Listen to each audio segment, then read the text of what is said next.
दोस्तों, जब किसी एक घर से दो सगे भाइयों की अर्थी एक साथ निकले और वो भी उनके माता पिता की आंखों के सामने, तो जरा सोचिए इससे बड़ा दुखदाई दृश्य या इससे बड़ा दुखों का पहाड़ उस माता पिता के लिए क्या होगा।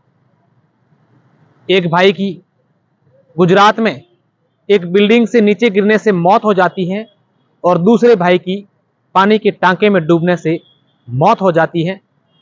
और इन दोनों की मौत का जो फर्क है समय का, वो महज कुछ घंटों का होता है। और फिर दोनों की अर्थियां एक साथ उसी घर से निकलती हैं और उनका अंतिम संस्कार करवाया जाता है। तो शायद इससे बड़ा दुखों का पहाड़ उस परिवार पर नहीं गिरता, क्योंकि ये दोनों भाई जो हैं वो अविवाहित थे, दोनों की शादी होनी थी। माँ ये सपने देख रही थी कि मेरे दोनों बेटों की शादी होगी। पिता ये सोच रहे थे कि मेरे बेटे शादी करने के बाद अभी जो कमाई कर रहे हैं, जिससे हमारा गुजारा होगा, हमारा घर परिवार चलेगा।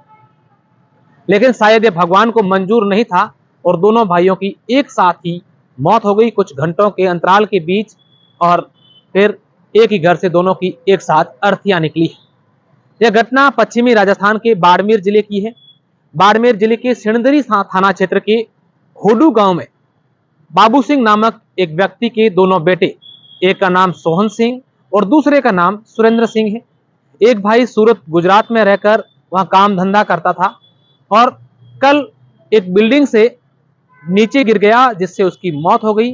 और उसका शव लेकर उसके परिवार के लोग वापस उनके गांव आ रहे थे। जैसे ही उनका शव लेकर घर पहुंचने वाले थे, उससे एक या आधा घंटा पहले उसका दूसरा भाई घर के बाहर बने पानी के टांके में डूबने से उस दूसरे भाई की भी मौत हो गई है। हालांकि इस पूरे मामले को जैसे ये घटना की जानकारी मिली, सिणदरी पुलिस आई और सबका पोस्टमार्टम करने के बाद परिजनों को सुपुर्द किया। तब तक दूसरा शव भी आ गया था और आज दोनों अर्थियां एक साथ उनके घर से निकली, उनका अंतिम संस्कार करवाया गया। इनकी मौत का क्या कारण है ये कोई मायने नहीं रखता, क्या वजह रही होगी ये कोई मायने नहीं रखता, लेकिन मायने ये रखता है कि उस परिवार पर इस समय कितना बड़ा दुखों का पहाड़ टूटा होगा। हालांकि सोहन सिंह और सुरेंद्र सिंह 4 भाई हैं, 2 इनके बड़े भाई हैं और ये दोनों छोटे थे। और दोनों भाई एक साथ आज अपने माता पिता सभी को अलविदा कहकर चले गए हैं और पूरे गांव में, पूरे उनके समाज में, पूरे परिवार में मातम छाया है। हम इस पर जाना भी नहीं चाहते कि इन दोनों की मौत कैसे हुई है। उन्होंने जो रिपोर्ट दी है उसमें एक भाई की पानी के टांके में पैर फिसलने से मौत होने की रिपोर्ट दी है और दूसरा भाई बिल्डिंग से गिरा है। उसकी भी कोई क्या वजह रही होगी नहीं पता है और नहीं जानना है। लेकिन कहीं ना कहीं इस प्रकार की घटनाओं से दुख होता है कि अब उस परिवार पर, उस माँ बाप पर क्या बीतती हो। बहुत बहुत शुक्रिया, धन्यवाद।